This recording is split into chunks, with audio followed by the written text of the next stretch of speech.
हे सखी, ये जो हमारे हितु कहलाते हैं वे भी सब तमाशा देखने वाले हैं। कोई भी इनके गुरु विश्वामित्र जी को समझाकर नहीं कहते कि ये राम जी बालक हैं। इनके लिए ऐसा हट अच्छा नहीं है। जो धनुष रावण और बाणासुर जैसे जग विजयी वीरों के हिलाए ना हिल सका, उसे तोड़ने के लिए मुनि विश्वामित्र जी का राम जी को आज्ञा देना और राम जी का उसे तोड़ने के लिए चल देना रानी को हट जान पड़ा। इसलिए वे कहने लगी कि गुरु विश्वामित्र जी की कोई समझाते ही नहीं है। रावण और बाणासुर ने जिस धनुष को छुआ तक नहीं और सब राजा घमंड करके हार गए, वही धनुष इस कुमार राजकुमार के हाथ में दे रही है। हंस के बच्चे भी कहीं मंदराचल पहाड़ उठा सकते हैं। और तो कोई समझा कर कहे या न कहे, राजा तो बड़े समझदार और ज्ञानी है। उन्हें तो गुरु को समझाने की चेष्टा करनी चाहिए थी, परंतु मालूम होता है कि राजा का भी सारा सयानापन समाप्त हो गया। हे सखी, विधाता की गति कुछ जानने में नहीं आती। यो कहकर रानी चुप हो रही। तब एक चतुर राम जी के महत्व को जानने वाली सखी कोमलवाड़ी से बोली, हे रानी, तेजवान को देखने में छोटा होने पर भी छोटा नहीं गिनना चाहिए। कहाँ घड़े से उत्पन्न होने वाले मुनि अगस्त और कहाँ अपार समुद्र, किंतु उन्होंने उसे सोख लिया जिसका सुयश सारे संसार में छाया हुआ है। सूर्यमंडल देखने में छोटा लगता है, पर उसके उदय होते ही तीनों लोकों का अंधकार नष्ट हो जाता है। जिसके वश में ब्रह्मा विष्णु शिव और सभी देवता हैं, वह मंत्र अत्यंत छोटा होता है।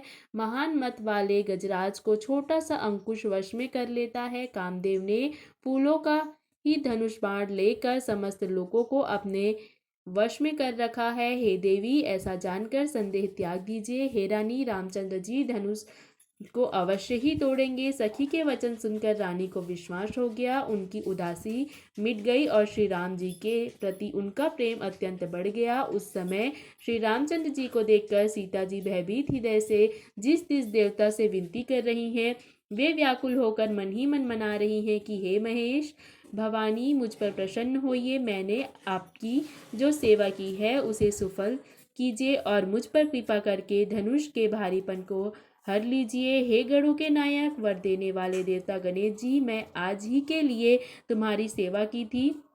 मैंने आज ही के लिए तुम्हारी सेवा की थी। बार बार मेरी विनती सुनकर धनुष का भारीपन बहुत ही कम कर दीजिए। श्री रघुनाथ जी की ओर देख देखकर सीता जी धीरज धर कर देवताओं को मना रही हैं। उनके नेत्रों में प्रेम और आंसू भरे हैं और शरीर में रोमांच हो रहा है। अच्छी तरह नेत्र भर कर श्री रामचंद्र जी की शोभा देखकर फिर पिता के प्रण का स्मरण करके सीता जी का मन क्षुब्ध हो गया। वे मन ही मन कहने लगी, अहो, पिताजी ने बड़ा ही कठिन हठ ठाना है। वे लाभ हानि कुछ भी नहीं समझ रहे हैं। मंत्री डर रहे हैं, इसलिए कोई उन्हें सीख भी नहीं देता। पंडितों की सभा में यह बड़ा अनुचित हो रहा है। कहाँ तो वज्र से भी बढ़कर कठोर धनुष और कहाँ ये कोमल शरीर श्याम सुंदर। हे विधाता, मैं हृदय में किस तरह धीरज धरूं। सीरस के फूल के कण से कहीं हीरा छेदा जाता है। सारी सभा की बुद्धि भोली बावली हो गई है। अतः हे शिव जी के धनुष, अब तो मुझे तुम्हारा ही आसरा है। तुम अपनी जड़ता लोगों पर डालकर श्री रघुनाथ जी के सुकुमार शरीर को देखकर उतने ही हल्के हो जाओ। इस प्रकार सीता जी के मन में बड़ा ही संताप हो रहा है। निमेष का एक लव अंश भी 100 युगों के समान बीत रहा है। प्रभु श्री रामचंद्र जी को देखकर फिर पृथ्वी की ओर देखती हुई सीता जी के चंचल नेत्र इस प्रकार शोभित हो रहे हैं जैसे चंद्रमंडल रूपी डोल में कामदेव की 2 मछलियां खेल रही हैं। सीता जी की वाड़ी रूपी भ्रमरी को उनके मुख रूपी कमल ने रोक रखा है। लाज रूपी रात्रि को देखकर वह प्रकट नहीं हो रही है। नेत्रों का जल नेत्रों के कोने में ही रह जाता है, जैसे बड़े भारी कंजूस का सोना कोने में ही गड़ा रह जाता है। अपनी बढ़ी हुई व्याकुलता जानकर सीता जी सकुचा गई और धीरज धरकर हृदय में विश्वास ले लिया कि यदि तन मन और वचन से मेरा प्रण सच्चा है और रघुनाथ जी के चरण कमलों में मेरा चित्त वास्तव में अनुरक्त है, तो सबके हृदय में निवास करने वाले भगवान मुझे रघु श्रेष्ठ श्री रामचंद्र जी की दासी अवश्य बनाएंगे। जिसका जिस पर सच्चा स्नेह होता है वह उसे अवश्य ही मिलता है, इसमें कुछ भी संदेह नहीं है। प्रभु की ओर देखकर सीता जी ने शरीर के द्वारा प्रेम ठान लिया। कृपा निधान श्री राम जी सब जान गए। उन्होंने सीता जी को देखकर धनुष की ओर कैसे देखा, जैसे गरुड़ जी छोटे से सांप की ओर देखते हैं। इधर जब लक्ष्मण जी ने देखा कि रघुकुल मणि श्री रामचंद्र जी ने शिव जी के धनुष की ओर देखा है, तो वे शरीर से पुलकित हो ब्रह्मांड को अपने चरणों में दबाकर वचन बोले, हे दिग्गजों, हे कच्छप, हे शेष, हे वाराह, धीरज धरकर पृथ्वी को थामे रहो, जिससे यह हिलने ना पाए। श्री रामचंद्र जी शिव जी के धनुष को तोड़ना चाहते हैं। मेरी आज्ञा सुनकर सब सावधान हो जाओ। श्री रामचंद्र जी जब धनुष के समीप आए, तब सब स्त्री पुरुषों ने देवताओं और पुण्यों को मनाया। सबका संदेह और अज्ञान, नीच राजाओं का अभिमान, परशुराम जी के गर्व की गुरुता, देवता और श्रेष्ठ मुनियों की कातरता अर्थात भय, सीता जी का सोच, जनक का पश्चाताप और रानियों के दारुण दुख का दानाबल, ये सब शिव जी के धनुष रूपी बड़े जहाज को पाकर समाज बनाकर उस पर जा चढ़े। ये श्री रामचंद्र जी की भुजाओं के बल रूपी अपार समुद्र के पार जाना चाहते हैं, परंतु कोई केवट नहीं है। श्री राम जी ने सब लोगों की ओर देखा और उन्हें चित्र में लिखे हुए से देखकर फिर कृपाधाम श्री रामचंद्र जी ने सीता जी की ओर देखा और उन्हें विशेष व्याकुल जाना। उन्होंने जानकी जी को बहुत ही विकल देखा। उनका एक एक क्षण कल्प के समान बीत रहा था। यदि प्यासा आदमी पानी के बिना शरीर छोड़ दे तो उसके मर जाने का पर अमृत का तालाब भी क्या करेगा। सारी खेती के सूख जाने पर वर्षा किस काम की, समय बीत जाने पर फिर पछताने से क्या लाभ। जी में ऐसा समझकर श्री रामचंद्र जी ने जानकी जी की ओर देखा और उनका विशेष प्रेम जानकर वे पुलकित हो गए। मन ही मन उन्होंने गुरु को प्रणाम किया और बड़ी फुर्ती से धनुष को उठा लिया। जब उसे हाथ में लिया तब वह धनुष बिजली की तरह चमका और फिर आकाश में मंडल जैसा मंडलाकार हो गया। लेते, चढ़ाते और जोर से खींचते हुए किसी ने नहीं देखा, अर्थात ये तीनों काम इतनी फुर्ती से हुए कि धनुष को कब उठाया, कब चढ़ाया, कब खींचा, इसका किसी को पता नहीं लगा। सबने श्री राम जी को धनुष खींचे खड़े देखा। उसी क्षण श्री राम जी ने धनुष को बीच से तोड़ डाला। भयंकर कठोर ध्वनि से सब लोग भर गए। घोर कठोर शब्द से सब लोग भर गए। सूर्य के घोड़े मार्ग छोड़कर चलने लगे। दिग्गज चिंघाड़ने लगे। धरती डोलने लगी। शेष, वराह और कच्छप कलमला उठे। देवता, राक्षस और मुनि कानों पर हाथ रखकर सब व्याकुल होकर विचारने लगे। तुलसीदास जी कहते हैं, जब सबको निश्चय हो गया कि श्री राम जी ने धनुष को तोड़ डाला, तब सब श्री राम जी की जय जयकार करने लगे। शिव जी का धनुष जहाज है और श्री रामचंद्र जी की भुजाओं का बल समुद्र है। वह सारा समाज डूब गया जो मोहवश पहले इस जहाज पर चढ़ा था। प्रभु ने धनुष के दोनों टुकड़े पृथ्वी पर रख दिए।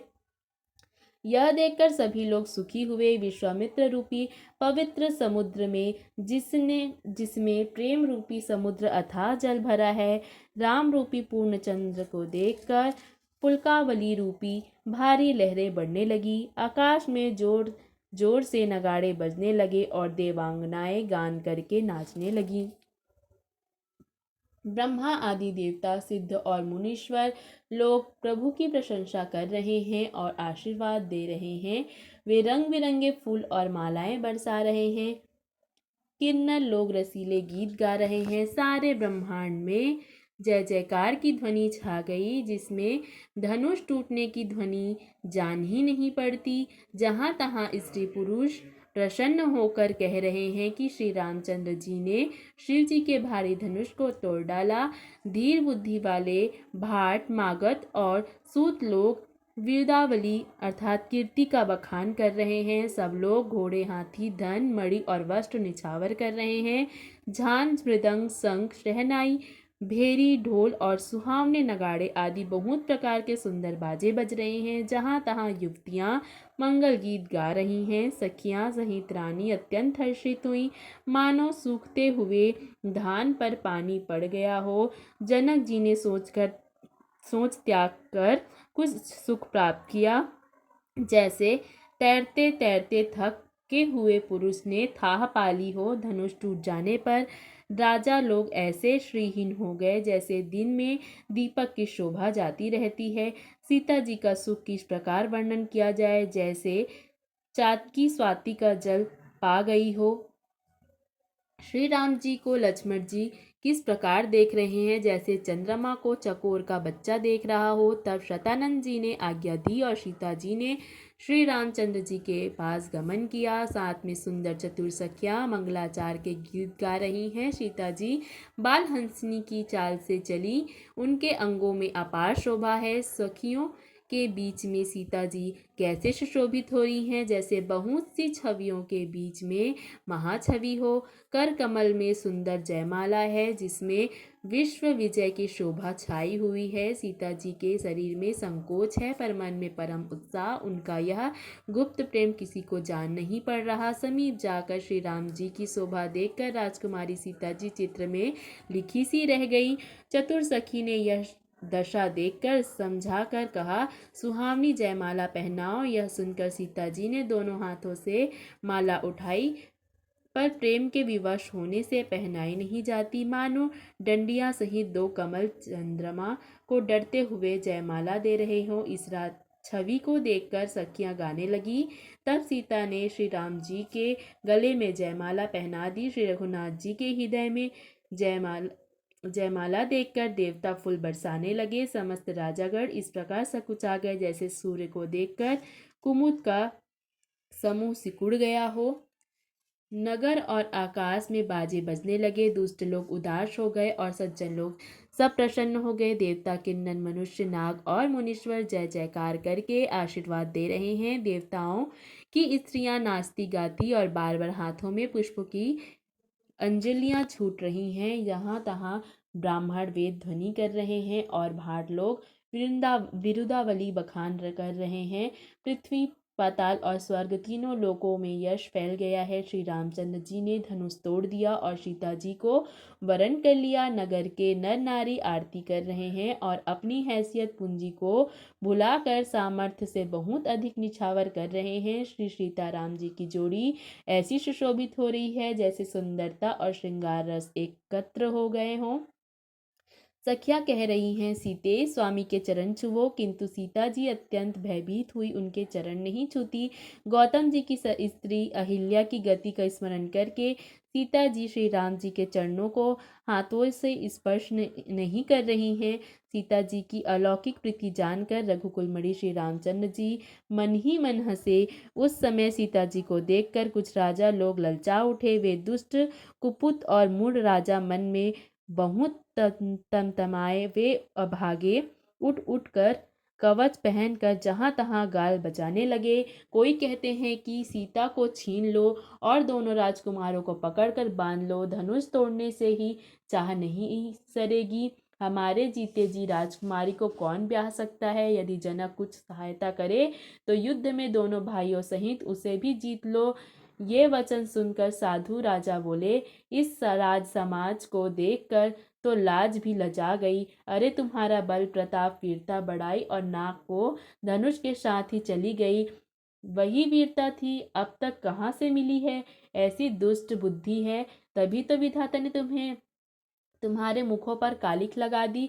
ईर्ष्या, घमंड और क्रोध छोड़कर नेत्र भर कर श्री राम जी की छवि को देख लो। लक्ष्मण के क्रोध का प्रबल अग्नि जानकर उसमें पतंगे मत बनो।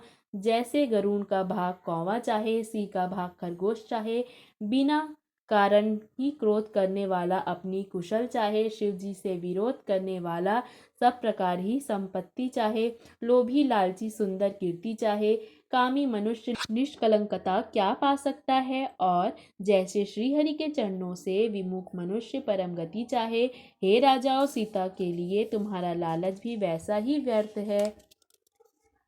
कोलाहल सुनकर सीता जी शंकित हो गई। तब सखियां उन्हें वहां ले गई जहाँ रानी सीता जी की माता थी। श्री रामचंद्र जी मन में सीता जी के प्रेम का बखान करते हुए स्वाभाविक चाल से गुरु जी के पास चले। रानियों सहित सीता जी दुष्ट राजाओं के दुर्वचन सुनकर सोच के वश है कि न जाने विधाता आप क्या करने वाले हैं। राजाओं के वचन सुनकर लक्ष्मण जी इधर उधर ताकते हैं, किंतु श्री रामचंद्र जी के डर से कुछ बोल नहीं सकते। उनके नेत्र लाल और भौहें टेढ़ी हो गई और वे क्रोध से राजाओं की ओर देखने लगे, मानो मतवाले हाथियों का झुंड देखकर सिंह के बच्चे को जोश आ गया हो।